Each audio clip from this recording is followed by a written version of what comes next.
Ngayon ay sisimulan na namin ang ritual na pagtawag sa mga espiritu. Dito ay sinindihan na namin ang mga kandila at ang insenso.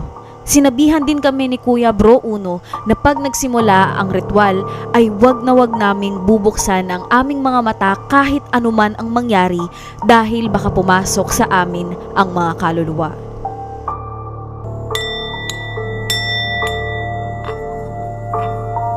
Mula sa iyong isip, maglalakad ka. Ikutin mo ang abandonadong punerarya nito.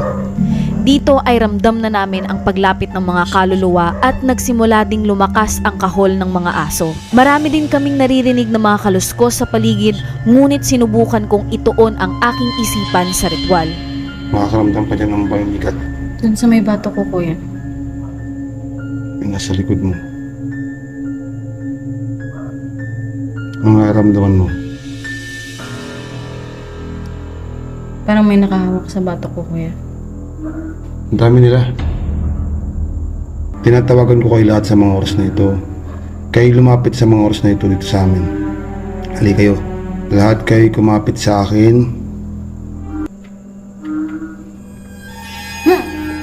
Pikit lang, wag didilat. Nandito na ba kayo lahat? Kusinyo San Miguel, pulong general ng mga anghel ng Diyos sa langit. Pinatawag kita sa mga oras na ito. Iyakyat nawa ang mga kaluluwang ito.